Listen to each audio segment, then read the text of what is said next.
What's going on, ladies and gentlemen? Welcome to my honest Black Adam movie review. And yeah, I'm coming straight out of the theater, just got home, coming fresh with my mind, knowing exactly what happened in this movie. So let's not waste a single second and let's go. Before we start the video, I would love it if you would go down and like the video, comment down below, and subscribe if you're not already.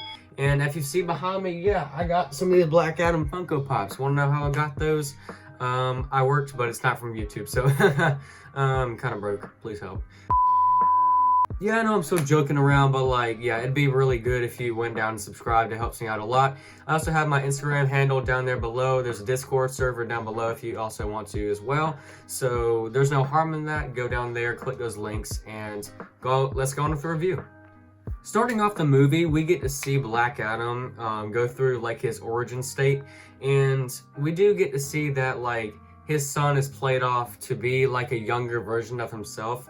And the wizards do give him the power. They do say Shazam. But later on in the movie, we do get to see that his son was the one who sacrificed for him. And he is the one who was a slave. And he was not killed.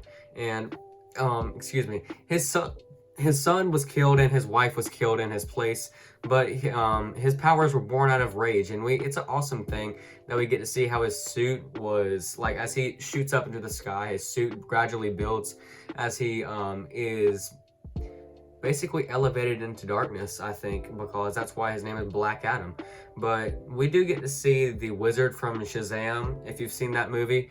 Yeah, I forgot who he's played by, but we see the wizard get by Shazam, give him his powers, and yeah, it's a awesome scene. There's a lot of good spectacles and graphics to be seen in this movie, and there's a lot of things that I think could have been better, but in the movie, like the entire time, the music slapped with every single action sequence that I'm pretty sure was going on.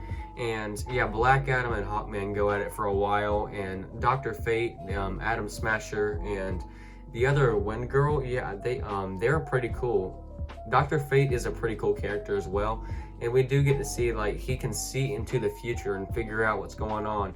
So it does give you a little bit of foreshadowing, but there's one part where you think one man's gonna die, but then he comes along with like some other like scheme that's seen somewhere else in the movie. It's awesome.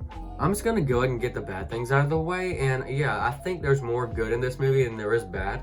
But I'm just gonna go out and say that the bad guy in this movie, Sabbac, or he's kind of like the devil, but I don't know if I really like this bad guy. Like in the last like 30 minutes, he kind of showed up out of nowhere, and so basically he beats up some of the Justice Society.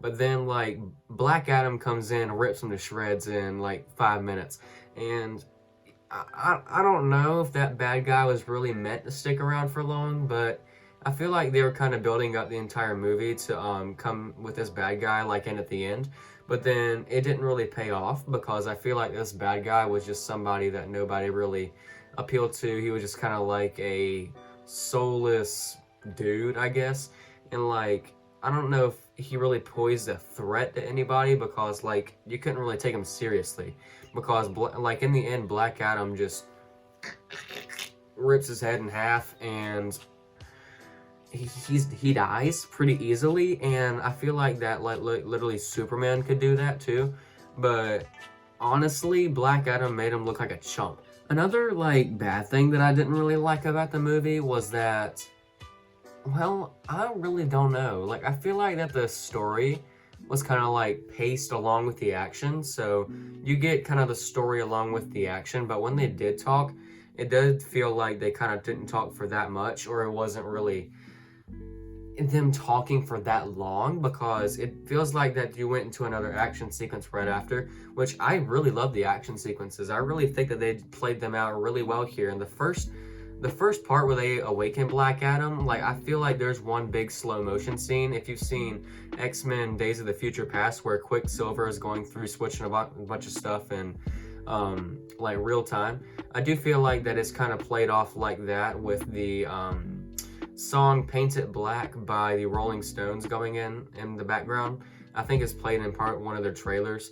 But yeah, it does feel kind of like the Quicksilver scene from that, but I really think it was cool. Like, some of the humor in here was played off really well, as Black Adam is really serious, And I do know that some people don't really like this because it's just Dwayne Johnson playing like a superhero, but I can honestly see a little bit of serious Black Adam-ish character in here, because I feel like that some of his humor was played off as sarcastic, but the other part of it was played off into serious humor, because Black Adam doesn't really have a sense of humor, because I think Dr. Fate had to teach him a little bit, because he's just coming out of 5,000 years of being awakened.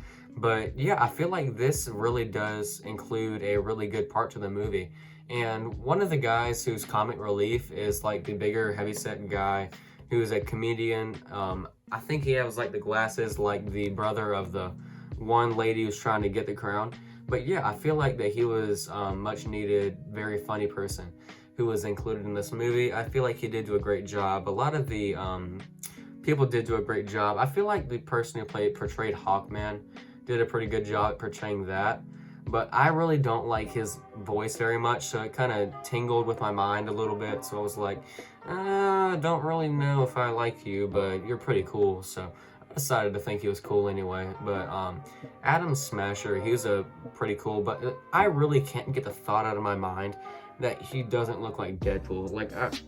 Like you look at his mask, it's blue, but it looks just like a Deadpool mask. And he like kind of acts like him too, with his similar humor. And he's always stuffing his face with food, probably because he's got to do the same thing with the Flash, like getting off all those calories. But like, honestly, I do feel like he does a good job. The movie itself, I do feel like did a pretty good job of portraying what it is. I think the problem with most DC movies these days is they don't know what they want to be, and they're not like adding up to anything like Marvel did in the first couple phases of what they their movies did, building up to like a Thanos level threat. But I feel like they do good with their standalone movies, and for this, like the Batman, that movie was excellent. I feel like that movie did everything right. I personally thought that movie was better than The Dark Knight. But Black Adam does seem to do what it needs to do really good in this movie.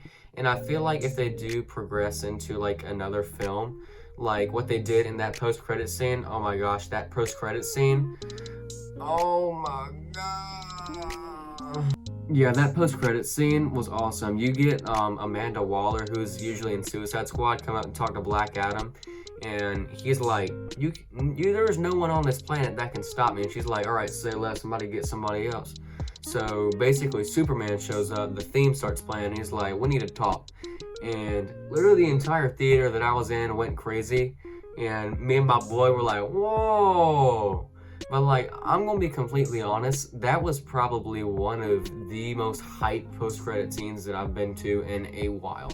Just because people want Henry Cavill back as Superman so much that literally anybody wants Superman at this point. I'm curious to see what's going to be happening later with Black Adam versus Superman, which they're obviously trying to set up. But yeah, I feel like that they are kind of trying to set this up. As The Rock said, this is kind of phase one of DC's bigger continuity, as they're coming out with like the Flash too. So that's probably gonna repercussion a lot of things. So you're probably gonna see a lot of things change in that movie. But I feel like Black Adam does do a great job of what it's doing. So for this movie, I'm probably gonna have to give it a 3 out of 4 stars, just because I feel like that there were a couple of things that could have been improved, but I think the action, the music, and everything else in this saved it. So, oh my god, I'd give it a watch. Thank you, ladies and gentlemen, for tuning in to my Black Adam premiere movie review, and I will see you guys in the next video. Peace.